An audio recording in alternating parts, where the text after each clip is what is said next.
எங்கிருந்தாலும் யார் வேண்டுமானாலும் எந்நேரமும் படிக்கலாம். சுரேஷ் பாடசாலை video courses for TNPSC Group 2, Group 2A. அனைத்து பாடங்களுக்கும் பாடவாரியாக மாதிரி தேர்வை உள்ளடக்கியது. தொடர்புக்கு www.sureshpadasalai.com. வெற்றியின் முகவரி சுரேஷ் IAS அகாடமி. அனைவருக்கும் இனிய வணக்கங்கள். நம்ம TNPSC Group 1, Group 2, Group TA இலவச மாதிரி தேர்வு உங்களுக்கு இந்தியன் கான்ஸ்டிடியூஷன் ப்ளஸ் சிம்பிள் இன்ட்ரெஸ்ட்டில் 25 சம்ஸ் ஃபஸ்ட்டு டெஸ்ட்டில் அரேஞ்ச் பண்ணியிருக்கிறோம்.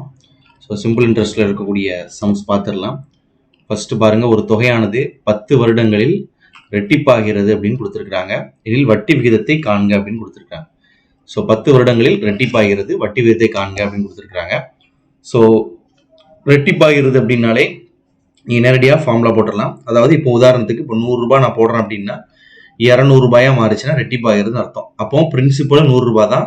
இதில் போடப்பட்ட வட்டியும் பார்த்தீங்கன்னா ஒரு 100 ரூபாய் வந்தால் மட்டும் தான் ரெட்டிப்பாகுதுன்னு அர்த்தம். So simple interest I is equal to P into NR/100 அப்படிங்கிறது ஃபார்முலா. ஸோ இதில் பிரின்சிபலும் ஐயும் ஏற்கனவே ஒன்றுக்கொன்று சமமாக இருக்கிறதுனால தான் ரெட்டிப்பாகுது. ஸோ NR equal to 100 அப்படிங்கிறத சிம்பிளாக எடுத்துக்கலாம். சில பேர் இதை ஃபார்முலாவாக படிச்சுக்கிடுவாங்க, அப்படின்னாலும் ஓகே தான். So NR is equal to 100 அப்படின்னு எடுத்துக்கிறோம். ஸோ நம்பர் ஆஃப் இயர்ஸ் 10ன்னு கொடுத்துருக்குறோம். ரேட் ஆஃப் இன்ட்ரெஸ்ட் ஆர்னு வச்சுக்கோங்க, இஸ் ஈக்குவல் டு 100. ஸோ அடிச்சிட்டிங்கன்னா ரேட் ஆஃப் இன்ட்ரெஸ்ட் அகைன் உங்களுக்கு 10% கிடைச்சிரும். நெக்ஸ்ட் சம் பாருங்க, ஒரு தொகையானது தனி வட்டி, ஒரு தொகைக்கான தனி வட்டியானது அத்தொகையின் 16/25 மடங்காக உள்ளது. மேலும் வட்டியானது கால அளவிற்கு சமமாக இருந்தால் அந்த வட்டி எவ்வளோன்னு கொடுத்துருக்காங்க. ஸோ பாருங்க, 16/25னா பிரின்சிபல் 25 இருந்துச்சுன்னா வட்டி அதில் 16 ரூபான்னு அர்த்தம். So formula simple interest is equal to PNR/100. So interest equal to நான் 16ன்னு எடுத்துக்கிறேன். பிரின்சிபல் 25ன்னு இருக்கும் பொழுது into number of years. So number of years தெரியாது, ரேட் ஆஃப் இன்ட்ரெஸ்ட்டும் தெரியாது. ஸோ ரெண்டுமே ஒன்றுக்கு ஒன்று சமமாக இருக்கு. உதாரணத்துக்கு ரேட் ஆஃப் இன்ட்ரெஸ்ட் 10னா நம்பர் ஆஃப் இயர்ஸும் 10 தான். ஸோ இந்த இடத்துல என்ன பண்ணிக்கிறேன்னா n² x² வச்சுக்கிறேன். நான் எக்ஸ்ன்னு கன்சிடர் பண்ணி x²/100 அப்படின்னு போட்டுக்கிறேன். ஸோ இந்த இடத்துல நீங்கள் மல்டிப்ளை பண்ணீங்கன்னா 1600/25 இஸ் ஈக்குவல் டு x² வரும். ஸ்கொயர் ரூட் எடுத்துட்டீங்க அப்படின்னா எக்ஸோடைய மதிப்பு கிடைச்சிரும். எக்ஸோடைய மதிப்பு பார்த்தீங்கன்னா 40/5. ஸோ அடிச்சிட்டிங்கன்னா உங்களுக்கு 9, அதாவது 8% கிடைச்சிரும். ஸோ 8% அப்படிங்கிறத rate of interest. Number of years எவ்வளோன்னு கேட்டாலும் அதுவும் 8 தான் இருக்கும். மூணாவது சம் பார்த்துருவோம். அதாவது ஒரு தொகையானது ஆண்டிற்கு 11% தனி வட்டி விகிதத்தில் 3.5 ஆண்டுகளுக்கு கொடுக்கப்பட்டிருக்குது. அதே அளவு தொகையானது இன்னொரு தனி வட்டி விகிதத்தில் 4.5 ஆண்டுகளுக்கு கொடுக்கப்பட்டிருக்கிறாங்க. ஸோ இந்த தனி வட்டிகளுடைய வித்தியாசம் பார்த்தீங்க அப்படின்னா உங்களுக்கு 412.50 அப்படின்னு கொடுத்துருக்காங்க. இதில் கொடுக்கப்பட்ட தொகை என்பது என்னன்னு கேட்டிருக்காங்க. ஸோ மேலே இங்கிலீஷ்லையும் பாருங்க, 2 ஈக்குவல் சம்ஸ், ரெண்டு சமமான அளவுள்ள பணங்களை ரெண்டு இடத்துக்கு கொடுக்காங்க. உதாரணத்துக்கு 500 ரூபாய் 500 ரூபான்னு பிரிச்சுக்கிட்டீங்கன்னா இந்த 500 ரூபாயை 11% இன்ட்ரெஸ்ட்டுக்கு 3 வருடங்களும் இன்னொரு அமௌண்ட்டை 4.5 வருடங்களுக்கும் கொடுக்குறாங்க. ஸோ இப்போ டிஃபரன்ஸ் ரெண்டு கடையில் உள்ளது 412.5ன்னு கொடுத்துருக்காங்க. ஸோ அதை வச்சு என்ன பண்ணியிருக்காங்க, கொடுக்கப்பட்ட தொகை பிரின்சிபல் எவ்வளோன்னு கேட்டிருக்காங்க. ஸோ பாருங்க, இந்த இடத்துல interest equal to PNR/100. PNR/100னா P1 N1 R1/100 minus P1 P2 N2 R2 இந்த இடத்துல 100 அப்படின்னு போட்டுக்கிட்டோன்னா இது ரெண்டுக்குள்ள டிஃபரன்ஸ் தான் அவங்க எவ்வளோ கொடுத்துருக்காங்க, 412.50 அப்படின்னு கொடுத்துருக்காங்க. ஸோ பிரின்சிபல் நமக்கு சம்ல சொன்ன மாதிரி ரெண்டு இடத்துலையும் ஒரே பிரின்சிபல் தான். ஸோ அதை நம்ம டேரக்டா என்ன பண்ணிக்கலாம், அப்படி வெளியே காமனா எடுத்துக்கலாம். ஸோ பிரின்சிபல் சேம் பிரின்சிபல் தான். ரேட் ஆஃப் இன்ட்ரெஸ்ட்டும் பார்த்தீங்கன்னா உங்களுக்கு சேம் ரேட் ஆஃப் இன்ட்ரெஸ்ட் தான். ஸோ PR/100ங்கிறத காமனா எடுத்துட்டீங்கன்னா இந்த இடத்துல N1 minus N2 is equal to உங்களுக்கு 412.50 வரும். ஸோ பிரின்சிபல் நமக்கு தெரியாது, ரேட் ஆஃப் இன்ட்ரெஸ்ட் நமக்கு தெரியும். ரேட் ஆஃப் இன்ட்ரெஸ்ட் எவ்வளவு கொடுத்துருக்காங்க, உங்களுக்கு 11% கொடுத்துருக்காங்க. ஸோ இந்த இடத்துல P இன்ட்டு 11/100. இந்த இடத்துல நம்பர் ஆஃப் இயர்ஸ் ரெண்டு கடையில் இருக்கக்கூடிய டிஃபரன்ஸ் தான் நம்பர் ஆஃப் இயர்ஸ் நம்ம கழிச்சு போடுறோம். ஸோ ஃபர்ஸ்ட் 3.5 வருடங்கள், ரெண்டாவது 4.5 வருடங்கள் இருக்குது. ஸோ ரெண்டையும் கழிச்சிட்டிங்கன்னா உங்களுக்கு 1 இயர் தான் டிஃபரன்ஸ் இருக்கும். ஸோ இந்த இடத்துல 1ஆல நீங்க நேரடியாக மல்டிப்ளை பண்ணிட வேண்டியதான். இஸ் ஈக்குவல் டு உங்களுக்கு 412.50 அப்படின்ட்டு வரும். ஸோ இப்போ இருக்கக்கூடிய 100 அங்கே வச்சு மல்டிப்ளை பண்ணிட்டீங்கன்னா 41.250 இஸ் ஈக்குவல் டு உங்களுக்கு 11 இன்ட்டு பிரின்சிபல் அப்படின்ட்டு இருக்கு. ஸோ 11ஆல கேன்சல் பண்ற நம்பரா தான் கொடுத்துருப்பாங்க. டைரக்டா 11ஆல கேன்சல் பண்ணிருங்க. ஸோ கேன்சல் பண்ணீங்கன்னா 3 11 33, மிச்சம் பார்த்தீங்கன்னா ஒரு 8 இருக்கு, அப்புறம் 82, 7 11 77, மிச்சம் 5 இருக்குது. ஸோ 5 11 55, 3750 வரும். ஸோ டைரக்டா ஆன்சர் நமக்கு கிடைச்சிருது 3750. ஆப்ஷன் சி தான் சரியான விடை. நெக்ஸ்ட் பாருங்க, ரியா என்பவர் மகிழுந்து வாங்குவதற்காக ரூபாய் 15,000 10% தனி வட்டி என்ற விதத்தில் கடனாக பெற்றார். ரூபாய் 9,000 கடனை முடிக்கும் தருவாயில் வட்டியாக செலுத்தினார் எனில் கடனை பயன்படுத்திய காலத்தை கணக்கிடுங்கன்னு கொடுத்திருக்கிறாங்க. இப்ப பாருங்க, ரியா 15,000 ரூபாயை ஒரு வங்கியில கார் வாங்குறதுக்காக 10% ரேட் ஆஃப் இன்ட்ரெஸ்ட்டுக்கு வாங்குறாங்க. பட் எவ்வளவு டைம், எவ்வளவு காலம் நமக்கு தெரியல. இங்க என்ன கொடுத்திருக்காங்க, if she paid ₹9,000 as interest while clearing his loan. இவருடைய மொத்த வட்டியாக 9,000 ரூபாய் இவர் கொடுத்திருக்கிறார் அப்படின்னா எவ்வளவு காலம் கழிச்சு அந்த லோனை வந்து அவர் கட்டியிருக்கிறாருன்னு கேட்டிருக்காங்க. ஸோ சிம்பிள் இன்ட்ரெஸ்ட் நமக்கு தெரிஞ்ச ஏற்கனவே formula I is equal to PNR/100. இதுதான் நமக்கு பேசிக்கா தெரிஞ்ச ஃபார்முலா. ஸோ இன்ட்ரெஸ்ட் வந்து இவர் 9,000 கட்டியிருக்கிறாருன்னு சொல்லியிருக்கிறாங்க. அதுதான் பாத்தீங்கன்னா மேல நல்லா தெளிவா கொடுத்திருக்காங்க. இங்கிலீஷ்ல வட்டியாக செலுத்தினார்னு தமிழ்ல கொடுத்திருக்காங்க. இங்கிலீஷ்ல வந்து if she paid ₹9,000 as interest. So 9,000 இந்த இடத்துல 15,000 போட்டுக்க வேண்டியதான். Principal into number of years தான் கேட்டிருக்காங்க. ரேட் ஆஃப் இன்ட்ரெஸ்ட் உங்களுக்கு 10% ஈஸியா கால்குலேட் பண்றதுக்காக கொடுத்திருக்காங்க. டிவைடட் பை 100, 0000 கேன்சல் பண்ணிருங்க. ஸோ இங்க ஒரு 1,500 இருக்கு. இந்த 9,000 டிவைடட் பை உங்களுக்கு 1,500 போட்டுட்டீங்கன்னா உங்களுக்கு என்ன கிடைச்சிரும், உங்களுக்கு நம்பர் ஆஃப் இயர்ஸ் கிடைச்சிரும். 1,500 டைரக்டா நீங்க கேன்சல் பண்ணீங்கன்னா எத்தனை டைம்ஸ் இருக்குன்னு பாத்தீங்கன்னா 6 டைமால அதை கேன்சல் பண்ண முடியும். ஸோ வந்து 6 இயர்ஸ் லேட்டர் அவங்க என்ன பண்ணிருக்காங்க, இதை கேன்சல் பண்ணிருக்காங்க. Option B. நெக்ஸ்ட் சம் பாருங்க, ஒரு தொகைக்கான தனி வட்டியானது ஒரு குறிப்பிட்ட காலத்தில் அத்தொகையில் 1/9 மடங்காக உள்ளது. மேலும் வருட வட்டி விதமானது காலத்திற்கு சமம். ஏற்கனவே பார்த்த மாடல் தான். ஃபர்ஸ்ட் இந்த இடத்துல 1/9 மடங்குன்னு அர்த்தம்னா 9 ரூபாய் அசலா வாங்கியிருந்தாருன்னா அவருக்கு 1 ரூபாய் வட்டியா கொடுத்திருக்கிறாருன்னு அர்த்தம். ஸோ அதையே நம்ம இங்க அப்ளை பண்ணுவோம். இன்ட்ரெஸ்ட் ஈக்குவல் டு PNR/100 தானே. ஸோ இந்த இன்ட்ரெஸ்ட்டை 1ன்னு வச்சுக்கிறேன், பிரின்சிபலை 9ன்னு வச்சுக்கிறேன். Number of years, rate of இன்ட்ரெஸ்ட்டும் எண்ணிக்கையில சமமா இருக்கு. உதாரணத்துக்கு 10 வருடங்கள் அப்படின்னு சொல்றதும் 10% அப்படிங்கிறதும் ரெண்டுமே சமமா 10ங்கிற நம்பர்ல வந்திருக்கிறதுனால இது x² நான் காமனா வச்சுக்கிறேன். Divided by 100. ஸோ இது அங்க போச்சுன்னா 100/9 is equal to x². Square root எடுத்துட்டீங்க அப்படின்னா உங்களுக்கு 10/3ன்னு மாறிடுது. ஏன்னா 100 ஸ்கொயர் எடுத்துட்டீங்க அப்படின்னா ஸ்கொயர் ரூட் எடுக்கும் பொழுது 10, 9க்கு ஸ்கொயர் ரூட் எடுத்துட்டீங்கன்னா உங்களுக்கு 3 வந்துருது. ஸோ அடிச்சீங்கன்னா 1/3% அப்படின்னு சொல்லிட்டு வரும். ஸோ ஆப்ஷன் சி தான் இதற்கு சரியான விடை. ஏற்கனவே பார்த்த மாடல் தான் இது. அடுத்தது கொஸ்டின் நம்பர் 56. ஸ்டீபன் என்பவர் தனது வங்கியின் சேமிப்பு கணக்கில் ரூபாய் 10,000 2% தனி வட்டி விதத்தில் முதலீடு செய்கிறார். 4 ஆண்டுகள் முடிவில் இவர் பெறும் தனி வட்டி எவ்வளவு? சிம்பிளான சம் தான். இதுல பிரின்சிபல் இருக்கு, நம்பர் ஆஃப் இயர்ஸ் இருக்கு, ரேட் ஆஃப் இன்ட்ரெஸ்ட் இருக்கு. 3ஐயும் பெருக்கி 1000ஆல் நீங்க 100ஆல வகுத்துட்டீங்க அப்படின்னா PNR/100ங்கிற ஃபார்முலால சப்ஸ்டிட் பண்ணீங்கன்னா உங்களுக்கு வட்டி கிடைச்சிரும். ஸோ 56வது சம்முக்கு வந்து ஆப்ஷன் சி 800 அப்படிங்கிறது தான் சரியான விடை. நெக்ஸ்ட் சம் பாருங்க, இதுவும் ஒரு பேசிக்கான மாடல்ல தான் கொடுத்திருக்காங்க. The principal, simple interest on a certain sum of money for 1/2 years is 12%. Annum is 20 less than the simple interest on the sum of 1/2 years at 10% per annum. Find the sum னு கேட்டிருக்காங்க. So இதுக்கு நம்ம கண்டுபிடிச்சிடலாம். Principal 2 இடத்துலையும் சேமா இருக்கு அப்படின்ட்டு அர்த்தம். இதை வச்சுட்டு 2.5 வருடங்களுக்கு 12% கிடைக்கக்கூடிய சிம்பிள் இன்ட்ரெஸ்ட் வந்து 3.5 வருடங்களுக்கு 10%ன்னு கண்டுபிடிக்கக்கூடிய சிம்பிள் இன்ட்ரெஸ்ட்டுக்கு 20 குறைவாக இருக்கு அப்படின்னு சொல்லியிருக்கிறாங்க. ஸோ இதை ஃபர்ஸ்ட் நம்ம போடணும். இதை இருந்து கழித்தல் போட்டு 2வது போடணும். ஸோ பாருங்க, PNR/100 தான் நமக்கு ஃபார்முலா. ஸோ வந்து ஃபர்ஸ்ட் P போட்டுறேன். பிரின்சிபல் வந்து எல்லா இடத்துலையும் சேம் தான். இன்ட்டு ஃபர்ஸ்ட் இந்த இருக்கக்கூடிய நம்பர் ஆஃப் இயர்ஸ் 3 1/2. இதை பெருக்குனீங்கன்னா இது மிக்சட் ஃபிராக்ஷன்ல இருக்கு. இது வந்து 7/2ன்னு மாறிடுச்சு. So 7/2 into rate of interest 10 divided by 100. இதோடைய டீவியேஷனுக்கும் ஃபர்ஸ்ட் கொடுத்துருக்கக்கூடிய குவான்டிட்டி கொடுத்துருக்காங்க பார்த்தீங்களா, அதே பிரின்சிபல் அமௌண்ட்டை எடுத்து அதுல வந்து 2 1/2 இதை பெருக்கினீங்கன்னா உங்களுக்கு 5/2ன்னு மாறிடுச்சு. 5/2 இன்ட்டு 12% பார்க்கும் பொழுது இந்த 2 சிம்பிள் இன்ட்ரெஸ்ட்டுக்கு இன்பிட்வீன்ல கிடைக்கக்கூடிய டிஃபரன்ஸ் தான் 20 அப்படின்னு சொல்லியிருக்கிறாங்க. ஸோ இந்த 20 அப்படின்னு கொடுத்துருக்கனால இதுல இருந்து என்ன பண்ணிடலாம், டைரக்டா நம்ம கேன்சல் பண்ணி எடுத்துடலாம். இதுல P/100ங்கிறத காமனா வெளியே எடுத்துக்கலாம். ஸோ P/100 அப்படிங்கிறத காமனா வெளியே எடுத்துட்டீங்கன்னா இந்த இடத்துல 70/2ன்னு மாறிடுச்சு. ஸோ 70/2 இந்த இடத்துல பாத்தீங்கன்னா 60/2ன்னு மாறிடுச்சு. -60/2 அப்படின்னு சொல்லிட்டு மாறிடும். ஸோ இந்த இடத்துல கழிச்சிட்டிங்கன்னா 20 அப்படின்னு கொடுக்கணும்.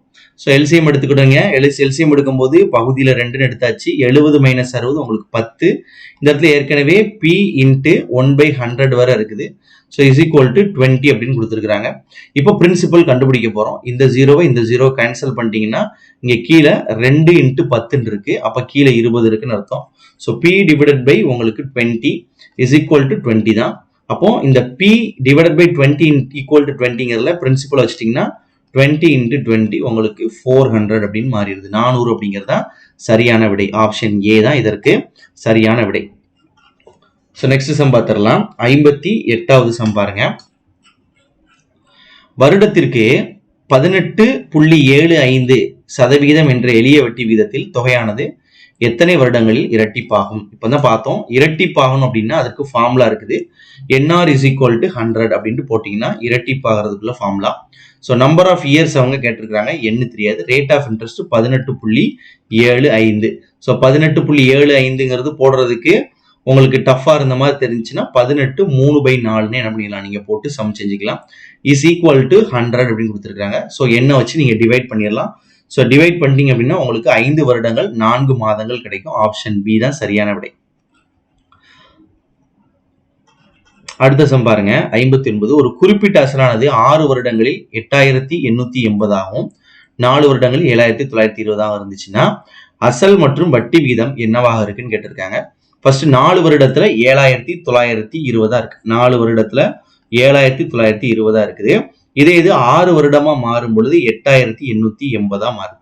ஸோ டிஃபரன்ஸ் எவ்வளவு இருக்குன்னு பாத்தீங்க அப்படின்னா இந்த ரெண்டையும் நீங்க கழிச்சு பாத்திர வேண்டியதுதான். 8880 இருந்து 7920 நீங்க கழிச்சிட வேண்டியதான். 0 இங்க வந்து உங்களுக்கு 6, அதுக்கப்புறமா வந்து பாத்தீங்கன்னா 18னா இங்க ஒரு 9, 960 ரூபாய் என்ன இருக்கு உங்களுக்கு டிஃபரன்ஸ் இங்க இருக்குது. ஸோ 960 ரூபாய் தான் உங்களுக்கு 2 வருஷத்துக்கு இன்ட்ரெஸ்ட். அப்போ ஒரு வருஷத்துக்கு இன்ட்ரெஸ்ட் எவ்வளவுன்னு பாத்தீங்கன்னா 480 ரூபாய் ஒரு வருஷத்துக்கு இன்ட்ரெஸ்ட் உள்ளது. ஸோ பாருங்க, அப்போ 480 ரூபாய் 4 வருஷத்துல இதுல ஆட் ஆயிருக்கு. ஸோ 480 × 4ன்னு போடலாம். இல்ல 960 நீங்க 2 வருஷத்துக்கு கண்டுபிடிச்சதை கூட 2ஆல மல்டிப்ளை பண்ணிடலாம். அப்போ 960 2ஆல மல்டிப்ளை பண்ணீங்கன்னா உங்களுக்கு 1920 வரும். இந்த 1920 இந்த வேல்யூல இருந்து கழிச்சிருங்க. ஸோ 1920 ரூபாய் இந்த 4 வருஷ வட்டியும் கழிச்சிட்டீங்க அப்படின்னா உங்களுக்கு கிட்டத்தட்ட 6000 ரூபாய் தான் உங்களுக்கு அவர் போட்டிருக்கிற பிரின்சிபல்னு தெரியும். 6000 ரூபாய் தான் 4 வருஷம் இன்ட்ரெஸ்ட் சேர்ந்து உங்களுக்கு 1920 சேர்ந்து 7920 ரூபா வந்திருக்கு. ஸோ இப்போ 6000 அப்படிங்கிறது அவங்களுக்கு பிரின்சிபல். அப்படி என்ன ஆன்சர் இருக்கு? ஏவும் இருக்குது, சியும் இருக்குது. இப்போ என்ன பண்றீங்க, 6000 ரூபாய்க்கு ஒரு வருஷத்துக்கு ஒரு மாசத்துக்கு வட்டி என்னவா இருக்கும், இல்ல 1 இயருக்கு வட்டி எவ்வளவா இருக்குன்னு பாத்தீங்கன்னா 480 இப்பதான் பார்த்தோம். அப்போ கண்டிப்பா 6000க்கு 10% வட்டியா இருந்தா 600 ரூபாய் வந்திருக்கணும். இது அதை விட கம்மியா வந்திருக்கிறதுனால ஆப்ஷன் ஏ தான் இதற்கு சரியான விடை. 8% தான் வந்திருக்கும். இல்லைன்னா மறுபடியும் சம்ல செஞ்சு பார்க்கணும்னா நீங்க செஞ்சு பார்த்தீங்கன்னா இதே ஆன்சர் தான் வரும். Next question 60. ஏ மற்றும் பி ஆகிய 2 வங்கிகளின் தனி வட்டியான வட்டி 5:4 என்ற விகிதத்தில் உள்ளது. அப்ப ஏங்கிற பேங்க்ல 5 மடங்கு வட்டி கிடைச்சிச்சுன்னா பிங்கிற பேங்க்ல பாத்தீங்கன்னா 4 மடங்கு தான் வட்டி கிடைக்குது. அப்ப ஏங்கிற பேங்க் தான் ப்ரிஃபர் பண்ணுவாங்க. ஒருவர் தனது முழு தொகையையும் 2 வங்கிகளிலும் அரை வருட வட்டியானது சமமாக இருக்கும்படி பிரித்து முதலீடு செய்கிறார் எனில் அவர் முதலீடு செய்த தொகையானது எந்த விகிதத்தில் இருக்க முடியும்னு கேட்டிருக்காங்க. கொடுத்திருக்கிறதும் உங்களுக்கு ரேஷியோல தான் கொடுத்திருக்காங்க. அதே மாதிரி கேட்டிருக்கக்கூடியதும் உங்களுக்கு எப்படிதான் இருக்கு, ரேஷியோல தான் கேட்டிருக்காங்க. அப்ப என்ன கொடுத்திருக்காங்க, 2 பேங்க் அவர் இன்வெஸ்ட் பண்றாரு. he deposit his total saving in 2 bank in such a way that he receives equal half yearly interest from both. இப்ப அரை வருடத்துக்கு நீங்க பார்க்கும் பொழுது 2 பேங்க்லயும் சமமான வட்டி வர்ற மாதிரி அவருடைய இன்வெஸ்ட்மெண்ட் அவர் பிரிச்சு போட்டிருக்கிறாரு. இந்த சம் பொறுத்த வரைக்கும் கொடுத்திருக்கக்கூடிய வேல்யூமே பாத்தீங்கன்னா உங்களுக்கு ரேஷியோல தான் கேட்டிருக்கிறாங்க. அதே மாதிரி ஆன்சரும் பாத்தீங்கன்னா உங்களுக்கு ரேஷியோல தான் கேட்டிருக்கிறாங்க. கொடுத்திருக்கக்கூடிய இன்ட்ரெஸ்டும் உங்களுக்கு ரேஷியோல தான் கொடுத்திருக்கிறாங்க. அப்ப உதாரணத்துக்கு நான் என்ன பண்றேன் அப்படின்னா, இவர் வச்சிருக்கக்கூடிய அமௌண்ட் வந்து பாத்தீங்க அப்படின்னா ஒரு 900 ரூபாய் அப்படின்னு நான் எடுத்துக்கிறேன். ஏன் 900 ரூபான்னு எடுத்துக்கிறேன் அப்படின்னா இங்க கொடுத்திருக்கக்கூடிய வட்டியானது 5:4 இருக்கு. அப்ப இது 5 பங்கு இது 4 பங்கு வட்டி தரணும் அப்படின்னா 500 400 என்ன பண்ணிக்கலாம், நம்ம பிரிச்சு எடுக்கிறதுக்கு வசதியாக இருக்கும். அப்ப 500 400 நான் பிரிச்சு எடுத்துக்கிறேன். இப்போ இந்த போடக்கூடிய அமௌண்ட் ஆனது வட்டி விகிதத்துக்கு ரெண்டுமே சமமா இருக்கிற மாதிரி போடணும்னா இதுக்கு சிம்பிளா என்ன பண்ணிடலாம், இதோடைய தலைகீழியை எடுத்தா நம்ம அதான் ஆன்சர். ஸோ 5:4 அப்படின்னா அது அப்படி திருப்பி போட்டிங்கன்னா உங்களுக்கு 4:5 தான் என்னவா இருக்கும், சமமான வட்டி கிடைக்கிறதுக்குள்ள ரேஷியோவாக இருக்கும் இன்வெஸ்ட்மெண்ட் ரேஷியோ. ஸோ 4:5 என்ன பண்ணிடலாம், டேரெக்டாகவே நம்ம போட்டுடலாம். 61வது கொஸ்டின் பாருங்க. குமரவேல் ஒரு குறிப்பிட்ட தொகையை 10% வட்டி வீதம் 2 ஆண்டுகள் கழித்து ரூபாய் 750 தனி வட்டியாக செலுத்தினால் அந்த அசல் என்னன்னு கேட்டிருக்காங்க.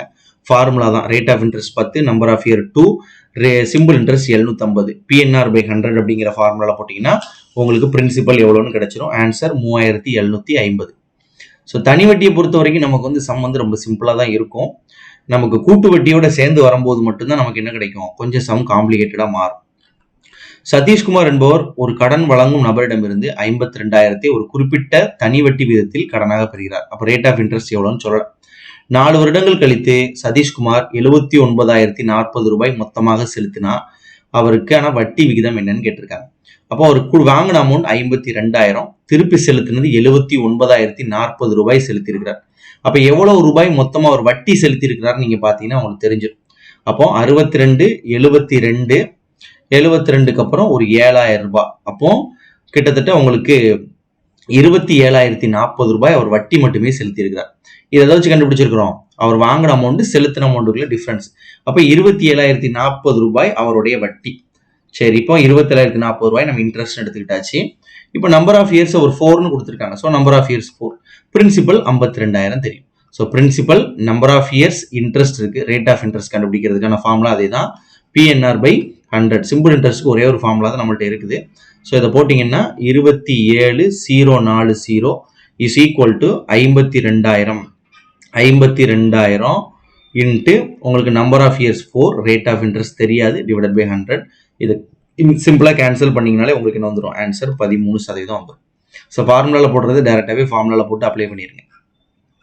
நெக்ஸ்ட் பாருங்க, ஒரு தொகை 9 வருடங்களில் இரட்டிப்பாகிறது. இரட்டிப்பாகிறதுனா நமக்கு ஏற்கனவே இது வந்து 3வது சம் வந்துருச்சு. இரட்டிப்பாகிறது அப்படின்னாலே NR = 100. இதே 2 மடங்காக ஆகுதுன்னா NR = 100, 3 மடங்காக மாறுதுன்னா NR = 200, 4 மடங்காக மாறுதுன்னா NR = 300. ஸோ ஒவ்வொரு டைமும் இரட்டிப்பாதுன்னா ஒரு இரட்டிப்பாதுன்னா 100ன்னு போடுங்க, 3 மடங்கு ஆகுதுன்னா 200ன்னு போடுங்க, அவ்வளோதான். ஸோ ஒரு தொகை 9 வருடங்களில் சொல்லும் பொழுது NR = 100ன்னு போட்டு நம்பர் ஆஃப் இயர்ஸ் வந்து 9, ரேட் ஆஃப் இன்ட்ரெஸ்ட் 6ன்னு வச்சுட்டு 100 போட்ட வேண்டியதான். ஸோ 100 டிவைடட் பை 9 உங்களுக்கு ஆன்சர் 11/9%, ஆப்ஷன் சி. 64, ஆண்டுக்கு 6% வட்டி விகிதத்தில் ஒரு குறிப்பிட்ட தொகை 17,800 எத்தனை ஆண்டுகளில் 19,936 உயரும்? ஸோ இன்ட்ரெஸ்ட் கண்டுபிடிச்சிடலாமா? கண்டுபிடிச்சிடலாம். எப்படி? 19,936 உங்களுக்கு வாங்கக்கூடிய அமௌண்ட் 17,800 இதுல சப்ராக்ட் பண்ணிட வேண்டியதான். ஸோ 6 இந்த இடத்துல 3, 1 இங்க 9 - 7 2. ஸோ 2,136 ரூபாய் வட்டி வரும். ஸோ இன்ட்ரெஸ்ட் அவங்க கொடுக்கலைனாலும் இன்ட்ரெஸ்ட் நம்ம கண்டுபிடிச்சிக்கலாம். Interest = 2,136. So rate of interest எவ்வளவு கொடுத்துருக்காங்க? 6% கொடுத்துருக்காங்க. நம்பர் ஆஃப் இயர்ஸ் கேட்டிருக்காங்க, அவ்வளவுதான். ஸோ சிம்பிள் இன்ட்ரெஸ்ட்கான ஃபார்முலா I = PNR/100ல சப்ஸ்டியூட் பண்ணுங்க. ஐக்கு பேர் என்ன பண்ணும், உங்களுக்கு ஒரே மாடல் சம்ங்கிறத நம்ம திருப்பி சொல்ல விரும்பல, நீங்க நேரடியாக நான் சொல்றேன், அந்த மாதிரி நீங்க ஃபார்முலா சப்ஸ்டியூட் பண்ணி வச்சுங்க. 2,136, பிரின்சிபல் 17,800, நம்பர் ஆஃப் இயர்ஸ் தான் கண்டுபிடிக்க சொல்லி இருக்கிறாங்க, என்னன்னு வச்சுக்கோங்க. R = 6% டிவைடட் பை 100 கேன்சல் பண்ணி பார்த்தீங்கன்னா ஆன்சர் உங்களுக்கு 2. 65வது சம், 3 ஆண்டுகளில் 6% தனி வட்டி வீதம் மொத்த தொகை ரூபாய் 11,800 அளிக்கும் அசலை காண்க. ஸோ இந்த இடத்துல find the principal on amount rupees 11,800 at 6% per annum for 3 years being simple interest annually கொடுத்துருக்காங்க. இது நீங்க சாதாரண எடுத்த உடனே இந்த சம்ல வந்து இது வந்து பிரின்சிபல் கொடுத்துருக்காங்களா இல்ல வட்டி கொடுத்துருக்காங்கன்னு தப்பா எடுத்துட. அவங்க என்ன கொடுத்துருக்காங்க, ஏதோ ஒரு அமௌண்ட் அவங்க இன்வெஸ்ட் பண்ணியிருக்கிறாங்க, அதுக்கு மொத்தமாக செலுத்தக்கூடிய தொகை 11,800. அப்போ இது என்னன்னா பிரின்சிபல் பிளஸ் இன்ட்ரெஸ்ட் கலந்துருக்குதுல. ஸோ போட்ட பிரின்சிபல் பிளஸ் ஒரு இன்ட்ரெஸ்ட் ரெண்டும் சேர்ந்துதான் 11,800. ஆனா நமக்கு ஃபார்முலா எதுக்கு தான் இருக்கு, இன்ட்ரெஸ்ட்டுக்கு மட்டும்தான் இருக்கு. ஸோ இதில் அப்படியே சப்ஸ்டியூட் பண்ணுங்க. P + P × N + P × NR/100 = 11,800. So ஒண்ணுமே செய்யல, இந்த இடத்துல பிரின்சிபல் வச்சுக்கிறேன், இந்த கொடுத்துருக்க இன்ட்ரெஸ்ட்டுக்கு போல PNR/100ங்கிற ஃபார்முலாவை இதை சப்ஸ்டியூட் பண்றேன். இப்போ சதவிகிதம் 6%, வருடம் 3 வருடம் சொல்லியிருக்கிறாங்க. ஸோ இங்க ஒரு P, இந்த P காமன் எடுத்துட்டீங்கன்னா உங்களுக்கு என்ன வந்துடும், 1 + NR/100 அப்படின்னு வந்துருது. Is equal to 11,800. இப்போ n வந்து உங்களுக்கு தெரியும், n வந்து number of years 3, rate of interest உங்களுக்கு 6ன்னு தெரியும். சப்ஸ்டியூட் பண்ணி பிரின்சிபல் ஈஸியாக நம்ம கண்டுபிடிக்க முடியும். ஸோ 3 × 6 18, அப்போ 118/100 இன்ட்டு பி. அப்போ பாருங்களேன், அடி கொடுக்கறது ஈஸியாக கொண்டு வந்துட்டாங்களா? ஸோ இப்போ 118 அப்படியே கேன்சல் பண்ணிங்கன்னா இங்கே 100. ஸோ பிரின்சிபல் ஒன்னா 100 × 100 உங்களுக்கு 10,000 ஆன்சர். சிம்பிளான ஸ்டெப்பில் சால்வ் பண்ணியே கண்டுபிடிச்சிடலாம். 66வது சம் பாருங்க. அருண் என்பவர் பாலாஜி என்பவருக்கு ரூபாய் 5,000 2 ஆண்டுகளுக்கும், சார்லஸ் என்பவர் ரூபாய் 3,000 4 ஆண்டுகளுக்கும் ஒரே தனி வட்டி வீதத்தில் வழங்குகிறார். சரிங்களா? அருண் வந்து பாலாஜிக்கு ரூபாய் 5,000 2 ஆண்டு வட்டித்துக்கும், சார்லஸ் என்பவருக்கு 2 பேர் கொடுக்குறாரு அருண். அப்போ அருண் தான் என்ன பண்றாரு? கடன் கொடுக்குறாரு. 2 பேருக்கு கடன் கொடுக்குறாரு. ஒருத்தர் யார் அப்படின்னா பாலாஜி, அவருக்கு 5,000 ரூபாய் கொடுக்குறாரு. இன்னொருத்தர் சார்லஸ், அவருக்கு 3,000 கொடுக்குறாரு. ஆனா 2 பேருக்கும் ஒரே வட்டி விதத்துல தான் கொடுக்குறாரு. என்ன, பாலாஜி 2 வருஷம் வாங்கியிருக்கிறாரு, இவர் 4 வருஷம் வாங்கியிருக்கிறார். ஆக மொத்தம் 2,200 வட்டியாக அருள் பெற்றார் எனில், அருண் வந்து 2 பேர்கிட்ட இருந்து மொத்தமா 2,200 வாங்கியிருக்கிறாருன்னா வட்டி விகிதம் அது என்ன அப்படின்னு கேட்டிருக்காங்க. எல்லா டேட்டாவுமே சம்ல கொடுத்துட்டாங்க. அப்போ இந்த இடத்துல இன்ட்ரெஸ்ட் கண்டுபிடிக்கிறதுக்கு ஃபர்ஸ்ட் உள்ளவருடைய PNR by 100, ரெண்டாவது உள்ளவருடைய PNR by 100 ரெண்டையும் சேர்த்தீங்கன்னா உங்களுக்கு 2,200. இது செய்யவே தேவை கிடையாது, நீங்க நேரடியாக என்ன பண்ணிடலாம், செஞ்சு பார்த்துடலாம். PNR by 100, இங்க ஒரு PNR by 100. இந்த ஃபர்ஸ்ட் PNR by 100 யாருக்கு? பாலாஜிக்கு. இந்த PNR by 100 சார்லஸ்க்கு. மொத்தத்தையும் சேர்த்தீங்கன்னா 2,200 வருது. ஸோ பிரின்சிபல் வந்து பார்த்தீங்கன்னா இவருக்கு வந்து 5,000. So 5,000 into number of years இவர் 2 வாங்கியிருக்காரு, ரேட் ஆஃப் இன்ட்ரெஸ்ட் தெரியாது, டிவைடட் பை 100. பிளஸ் இவர் பார்த்தீங்க அப்படின்னா பிரின்சிபல் வந்துட்டு 3,000 ரூபாய் வாங்கியிருக்கிறாரு, நம்பர் ஆஃப் இயர்ஸ் வந்து இவருக்கு 4, ரேட் ஆஃப் இன்ட்ரெஸ்ட் தெரியாது, ஸோ 6 வந்து தெரியாது, divided by 100 is equal to 2,200 போட்டிருக்காங்க. ஸோ இதை வச்சு நீங்கள் கேன்சல் பண்ணலாம். இல்லை 6 காமன் அப்படி எடுத்துட்டீங்கன்னா 5 × 2 10,000 டிவைடட் பை 100 அடிச்சிட்டிங்கன்னா உங்களுக்கு வெறுமனையா 100 மட்டும் வரும். அதே மாதிரி இந்த இடத்துல 0 கேன்சல் பண்ணுங்க. 30 × 4 120 இஸ் ஈக்குவல் டு 2,200. ஸோ 100 + 120 உங்களுக்கு 220. இந்த 220ஆல என்ன பண்ணிட வேண்டியதான், நீங்க கொண்டு போயிட்டீங்கன்னா நேரடியாக உங்களுக்கு ரேட் ஆஃப் இன்ட்ரெஸ்ட் கிடைச்சிடும். அது பார்க்கறதுக்கு அடி கொடுக்குற மாதிரி 10% வர்ற மாதிரி தான் சிம்பிளாக தான் சம்மை செட் பண்ணியிருக்கிறாங்க. ஸோ 10% தான் ஆன்சர். அடுத்தது விஜய் ரூபாய் 10,000 5% வட்டி விதத்தில் வைப்பு நிதியாக செலுத்துகிறார். எத்தனை வருடங்களில் அவர் 11,000 பெறுவார் அப்படின்னு கேட்கிறாங்க. ஸோ சிம்பிள் இன்ட்ரெஸ்ட் வீதத்துல விஜய் 10,000 ரூபாயை 5% சிம்பிள் இன்ட்ரெஸ்ட்டுக்கு என்ன பண்றாரு, செலுத்துறாரு. 11,000 எப்பொழுது மாறும் அப்படின்னு கேட்டிருக்கிறாங்க. ஸோ பிரின்சிபல் 10,000, இங்க வந்துட்டு இன்ட்ரெஸ்ட் வந்து உங்களுக்கு 10,000 இருந்து 11,000 கழிச்சிருங்க. ஏன்னா வாங்கின அமௌண்ட் 10,000, செலுத்தினது 11,000 அப்படின்னா அவருக்கு பாத்தீங்கன்னா ஒரு 1,000 ரூபாய் வட்டி மட்டுமே கிடைக்குது. ஸோ ஐ வந்து 1000ன்னு வச்சுக்கிறோம். இப்போ சிம்பிளா வந்துட்டு பாருங்க, பிரின்சிபல் இருக்கு, ரேட் ஆஃப் இன்ட்ரெஸ்ட் இருக்கு, இன்ட்ரெஸ்டும் இருக்கு. ஸோ நம்பர் ஆஃப் இயர்ஸ் எவ்வளோன்னு கேட்டிருக்காங்க. PNR by 100 ஃபார்முலால போட்டு சப்ஸ்டியூட் பண்ணீங்கன்னா ஆன்சர் டி 2. ரூபாய் 6,750க்கு 219 நாட்களுக்கு 10% வட்டி விகிதம், தனி வட்டி விகிதத்தை காண்கன்னு கேட்டிருக்காங்க. இதுவும் அதே தான், பிரின்சிபல் கொடுத்துருக்காங்க, ரேட் ஆஃப் இன்ட்ரெஸ்ட் கொடுத்துருக்காங்க, நம்பர் ஆஃப் இயர்ஸ்க்கு பதிலாக நம்பர் ஆஃப் டேஸ்ன்னு கொடுத்துருக்காங்க. ஒண்ணுமே கிடையாது, 219ன்னு கொடுத்துருக்காங்கன்னா அதை இயரா மாத்திக்கங்க. இயரா எப்படி மாத்துறது, கொடுத்துருக்கிற வேல்யூ 365ஆல டிவைட் பண்ணிட்டீங்கன்னா உங்களுக்கு கிடைச்சிடும். So principal 6,750 into number of years 219 divided by 365 into rate of interest 10 divided by 100. இந்த 0 கேன்சல் பண்றேன், இந்த 0 ஈஸியா கேன்சல் பண்ணிடலாம். 219 டிவைடட் பை 365 இன்ட்டு 675. இதை கேன்சல் பண்ணும்போது நமக்கு என்ன கிடைச்சிடும், ஆன்சர் கிடைச்சிடும். ஸோ பாருங்க, மேக்சிமம் அதிகபட்சமாக நமக்கு இந்த மாதிரி சம் கொடுத்துருக்காங்க அப்படின்னா இந்த டேஸ் உடைய கால்குலேஷன் நான் உங்களுக்கு சிம்பிளா சொல்றேன். அதாவது 365 இருக்கு பாத்தீங்களா, அந்த 365 மேக்சிமம் 5ஆல வகுத்து வச்சிருப்பாங்க. 5ஆல வகுத்தீங்கன்னா 7 5 35, 3 5 15. அப்போ 73 உடைய மடங்குகளாகத்தான் போய்கிட்டே இருக்கும். இப்போ 73 அப்படின்னு வந்துச்சுன்னா நம்பர் ஆஃப் இயர்ஸ் என்ன பண்ணிடலாம், 1/5 போட்டுக்கலாம். இது 73 பேர் அப்படி டபுள் ஆகுனா 146 வந்துச்சுன்னா 2/5 அப்படின்னு போட்டுக்கலாம். இதே 3 3 9, அப்புறம் 3 7 21, 219 வந்துச்சுன்னா நீங்க நேரடியா 3/5 போட்டுக்கலாம். ஸோ உங்களுக்கு கால்குலேட் பண்ணீங்கன்னா இந்த இது வந்து ஒரு 73ங்கிற நம்பரால தான் இதை அடிக்க முடியும். ஸோ 73ங்கிற நம்பரால இதை அடிச்சிங்க அப்படின்னா மேல இருக்கிறது 3ஆ மாறும், கீழே இருக்கக்கூடிய வேல்யூ 5ஆ மாறும். ஸோ நெக்ஸ்ட் 5 வச்சு கேன்சல் பண்ணுங்க. ஒரு 5 5ன்னு அடிச்சிடலாம். மிச்சம் 17 இருக்கு.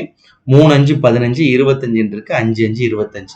ஸோ 135 இன்ட்டு 3 3 5 15 மிச்சம் 1 3 3 9 10 மிச்சம் 1 ஒரு 3 3 405. ஸோ வந்து உங்களுக்கு ஆன்சர் ஆப்ஷன் ஏல இருக்கு. 405 தான் தனி வட்டி. அடுத்தது 69வது கொஸ்டின். ராதிகா ஆண்டிற்கு 11% வட்டி வீதத்தில் ரூபாய் 5000 2 ஆண்டுகளுக்கு முதலீடு செய்கிறார். இப்போ பிரின்சிபல் 5000, ரேட் ஆஃப் இன்ட்ரெஸ்ட் 11%, 2 ஆண்டு. 2ஆம் ஆண்டு முடிவில் தனி வட்டி எவ்வளவு பெற முடியும், எவ்வளவு தொகை பெற முடியும் அப்படின்னு கேட்டிருக்காங்க. ஸோ ஃபார்முலா தான் PNR/100. பிரின்சிபல் 5000 போடுங்க, number of years 2, rate of interest 11 divided by 100 போட்டீங்கன்னா உங்களுக்கு நேரடியாக ஆன்சர் கிடைச்சிரும். 1100 மற்றும் ரூபாய் 6100 அப்படிங்கிறதா சரியான விடை. பிரியா என்பவர் 7/6/2006 அன்று ரூபாய் 5000 கடனாக பெறுகிறார். ஸோ கடனாக ரூபாய் 5000 கடனாக பெற்று அதை 19/8/2006 அன்று திரும்ப செலுத்தினார். ஆண்டிற்கு 7% வட்டி வீதம் கணக்கிடப்பட்டால் அவர் செலுத்திய தொகை எவ்வளவு அப்படின்னு கேட்டிருக்காங்க. ஸோ பாருங்க, 2006 5வது மாசம் வாங்கி 6 7 8 3 மாதங்களுக்கிட்ட வச்சிருக்கிறாங்க. அப்போ டேஸ் கால்குலேட் பண்ணி பார்த்தீங்க அப்படின்னா 6வது மாசத்துல ஜனவரி பிப்ரவரி மார்ச் ஏப்ரல் மே 1 2 3 4 5 6 6ங்கிறது உங்களுக்கு ஜூன் மாசத்துக்கு 30 நாள் தான் இருக்கு. அப்ப 7ஆம் தேதி வாங்கியிருக்கிறாங்க அப்படின்னா 7ஆம் தேதியில இருந்து 7 8 9 10. ஸோ 10 கால்குலேட் பண்ணதுக்கு அப்புறம் 30 நாள் இருக்குன்னா மொத்தம் 24 நாட்கள் அவருக்கு. ஜூன் மாசம் 24 நாள், அடுத்த ஜூலை மாசம் 31 நாள், ஆகஸ்ட் மாசம் உங்களுக்கு ஒரு 31 நாள். ஸோ ஆகஸ்ட்டுக்கு ஒரு 31 நாள். ஏன்னா ஜனவரி பிப்ரவரி மார்ச் ஏப்ரல் மே ஜூன் ஜூலை ஆகஸ்ட்டுங்க 1 2 3 4 5 6 7 8. ஸோ 8வது மாசத்துக்கு அவருக்கு 31 நாளும் ஃபுல்லா செலுத்த வேண்டிய அவசியம் கிடையாது. அவருக்கு உங்களுக்கு 19 நாள் தான் அவர் கையில பணம் இருந்திருக்கு. ஸோ இதை மொத்தத்தையும் கூட்டினீங்கன்னா 9 10 14க்கு 4. அதுக்கப்புறம் பார்த்தீங்க அப்படின்னா மிச்சம் 1 3 3 6 1 7 74ன்னு வரும். ஸோ 74 எப்படி வருதுன்னா, நான் வாங்கின நாளையும் கனெக்ட் பண்ணியிருக்கேன், கடைசியில் கொடுத்த நாள் 19 நாளையும் கனெக்ட் பண்ணியிருக்கேன். 19 அன்று திருப்பி செலுத்திட்டதுனால இந்த இடத்துல என்ன பண்ணிக்கிறேன், நான் 19ன்னு போடக்கூடாது, 18 நாள் தான் அவருக்கு வட்டி கால்குலேட் பண்ணுவாங்க. ஸோ மொத்தம் பார்த்தீங்கன்னா 73 நாள். நான் ஏற்கனவே சொன்ன மாதிரி 73 வந்துச்சுன்னா டைரக்டா வருஷமா மாத்தினா 1/5 இயர்ஸ்னே நீங்க போட்டுடலாம். So principal 5000 into number of years 1/5 into rate of interest 7% divided by 100. 00 00 cancel பண்ணலாம். இந்த 5 வச்சு அடிச்சுன்னா 10. ஸோ 10 இன்ட்டு 7 உங்களுக்கு 70. அப்போ வட்டின்னு பார்க்கும்பொழுது 5070 கொடுக்குறாரு. நெக்ஸ்ட் 71வது சம் பாருங்க. அதாவது 10,500 amount becomes 10,050 at the rate of interest 10% in 5 years. Principal என்னன்னு கேட்டிருக்காங்க. ஸோ முதல்ல ஏற்கனவே பார்த்த சம் மாடல் தான் இது. ஸோ பிரின்சிபல் பிளஸ் இன்ட்ரெஸ்ட் ரெண்டுமே சேர்ந்து தான் உங்களுக்கு 10,050 மாறி இருக்கு. ஸோ இந்த இன்ட்ரெஸ்ட்டுக்கு PNR/100 அப்படின்னு போட்டுக்கலாம். இந்த இடத்துல ஏற்கனவே ஒரு பிரின்சிபல் இருக்கு. ஸோ 2 பிரின்சிபல்லையும் ஒரு பிரின்சிபலை காமனாக எடுத்துட்டீங்கன்னா உங்களுக்கு பிரின்சிபல் காமன் எடுத்துட்டீங்கன்னா இங்கே 1 இருக்கும், இங்கே NR/100 அப்படின்னு இருக்கும், இஸ் ஈக்குவல் டு உங்களுக்கு 10,050 அப்படின்னு இருக்கும். ஸோ நம்பர் ஆஃப் இயர்ஸ் கொடுத்துருக்காங்க 5, ரேட் ஆஃப் இன்ட்ரெஸ்ட் 10ன்னு கொடுத்துருக்காங்க. சப்ஸ்டியூட் பண்ணி பார்த்தீங்கன்னா நேரடியாக உங்களுக்கு ஆன்சர் வந்துடும். 6,700 தான் ஆன்சர். ஏற்கனவே இந்த மாடல் செஞ்சிருக்கிறோம், அதனால நீங்க செஞ்சு பாருங்க. ஒரு தொகையானது 12.5% வட்டி விகிதத்தில் குறிப்பிட்ட வருடங்களில் இரட்டிப்பாகிறது. NR = 100. ஸோ ரேட் ஆஃப் இன்ட்ரெஸ்ட்டை வந்து 12.5 போடுங்க, நம்பர் ஆஃப் இயர்ஸ் கிடைச்சிரும். ஏற்கனவே இதே மாதிரி 4 சம் செஞ்சாச்சு. ஸோ ஆன்சர் வந்து உங்களுக்கு 8. 73. ஒருவர் 10,000 ஆண்டிற்கு 9% வட்டி விகிதத்தில் 3 ஆண்டுகளுக்கு முதலீடு செய்தால் அவர் கிடைக்கும் மொத்த தொகை எவ்வளோன்னு கேட்டிருக்காங்க. ஸோ பிரின்சிபல் இந்த இடத்துல number of years 3, rate of interest 9. இதை வச்சு சப்ஸ்டியூட் பண்ணீங்கன்னா உங்களுக்கு வட்டி கிடைக்கும். ஸோ வட்டி எவ்வளோ வருதுன்னு பாருங்க. வட்டி வந்து உங்களுக்கு கிட்டத்தட்ட 2,700 வரும். ஸோ 10,000 போட்டவருக்கு 2,700 வட்டினா மொத்தமாக எவ்வளோ செலுத்த முடியும்? 12,700 செலுத்துறாரு. அடுத்தது ஒரு தொகைக்கான வருட வட்டி முதல் 2 வருடத்திற்கு 4%, அடுத்த 4 வருடத்திற்கு 6%, 6 வருடங்களுக்கு மேல் 8% உள்ளது. ஒரு குறிப்பிட்ட தொகைக்கான 9 வருட காலத்திற்கான தனி வட்டி தொகை ரூபாய் 1,120 எனில் அந்த தொகை என்ன அப்படின்னு கேட்டிருக்காங்க. ஸோ ரேட் ஆஃப் இன்ட்ரெஸ்ட் அப்படிங்கிறது ஃபர்ஸ்ட் 2 இயர்ஸ்க்கு, ஏன்னா மொத்தமா 9 வருடத்தை இவங்க கால்குலேட் பண்ணியிருக்கிறாங்க. ஃபர்ஸ்ட் 2 வருடத்திற்கு 4% அப்படின்னு கால்குலேட் பண்றாங்க. அடுத்த உங்களுக்கு 4 இயர்ஸ்க்கு, ஒரு 4 இயர்ஸ்னா உங்களுக்கு எவ்வளவு ஆயிடுச்சு? உங்களுக்கு இந்த 9 வருடத்தை எப்படி பிரிச்சுக்கிறாங்க அப்படின்னா, மொதல் 2 வருஷம், அடுத்தது ஒரு 4 வருஷம், அதுக்கப்புறமா 4 + 2 6னா மீதி 9 வருஷம் வர்றதுக்கு மீதி ஒரு 3 வருஷம் தான் இருக்கும். ஏன்னா டோட்டல் உங்களுக்கு 9 வருஷம் சொல்லிட்டாங்க. அப்போ மொதல் 2 வருஷம், அடுத்த 4 வருஷம், 6 வருடத்திற்கு மேல்னா மீதி 3 வருஷம் இருக்கு. ஸோ இந்த 2 வருடத்துக்கு 4% வட்டி விகிதத்துல கால்குலேட் பண்றாங்க. அதே மாதிரி இந்த 4 வருடத்துக்கு அவங்க உங்களுக்கு 6% கால்குலேட் பண்றாங்க. இந்த மீதி இருக்கக்கூடிய 3 வருஷத்துக்கு 8% அவங்க கால்குலேட் பண்றாங்க. ஸோ மொத்தமாக பாத்தீங்கன்னா உங்களுக்கு 1120னா அந்த தொகை என்னன்னு கேட்டிருக்காங்க. ஸோ பாருங்க எல்லாத்துலயும் P/100 காமனா இருக்குது. ஸோ இந்த இடத்துல NR மட்டும் தான் என்ன பண்ணிட்டு இருக்கோம் உங்களுக்கு மாறும். ஏன்னா PNR/100ல பிரின்சிபலும் சேம் தான், 100 சேமா தான் இருக்கு. எல்லாத்தையும் வெளியே எடுத்தாச்சு. N1R1 + N2R2 + N3R3 = உங்களுக்கு 1120 வந்துருச்சு. So number of year rate of interest ரெண்டே பெருக்கி போடுதான். 4 2 8 + 4 6 அப்போ 24 + 3 8 24 அப்போ பிரின்சிபல் டிவைடட் பை 100. ஸோ 24 48 56ன்னு வந்துருச்சு. So P × 56 divided by 100 = 1120. So 56 double மடங்கு தான் இங்க அப்படியே இருக்கு. ஸோ 20ன்னு பெருக்கிடலாம். ஸோ 20 × 100 உங்களுக்கு 2000 ஆன்சர் வந்துடும். நெக்ஸ்ட் 75வது கொஸ்டின் பாருங்க. ரூபாய் 7000 அசலுக்கு 16 மாதங்களில் 1680 தனி வட்டி கிடைத்தல் வட்டி விகிதம் என்ன? ஸோ மந்த்ல கொடுத்துருக்காங்க. மந்த் நீங்க என்ன பண்ணிடலாம், ஈஸியா கால்குலேட் பண்ணி பிரிச்சிடலாம். எப்படி பிரிக்கிறேன்னு பாருங்க. உங்களுக்கு 12 + 3 அப்படின்னு பிரிச்சுக்கிறேன். 12னா 1 இயர் ஆயிருச்சா. இந்த 3 அப்படிங்கிறது ஒரு வருடத்துல 4ல் ஒரு பகுதி தான் இருக்கு. அப்போ 1.25 வருடம் அப்படிங்கிறது அவங்க கொடுத்துருக்காங்க. So principal 7000 × rate of interest உங்களுக்கு எவ்வளவுன்னு தெரியல. Number of years 1/4. அப்ப பெருக்குனீங்கன்னா 5/4 டிவைடட் பை உங்களுக்கு 100 = 1680 தெரியுது. ஸோ இதை வச்சு ரேட் ஆஃப் இன்ட்ரெஸ்ட் நீங்க நேரடியாக அடிச்சிட வேண்டியதான். ஆன்சர் உங்களுக்கு 18%. ஸோ சிம்பிளா இருக்குது. ஸோ நெக்ஸ்ட் கொஸ்டின்ல சந்திக்கலாம். தேங்க்யூ. எங்கிருந்தாலும் யார் வேண்டுமானாலும் எந்நேரமும் படிக்கலாம். சுரேஷ் பாடசாலை video courses for TNPSC Group 2, Group 2A. அனைத்து பாடங்களுக்கும் பாடவாரியாக மாதிரி தேர்வை உள்ளடக்கியது. தொடர்புக்கு www.sureshpadasalai.com. வெற்றியின் முகவரி சுரேஷ் IAS அகாடமி.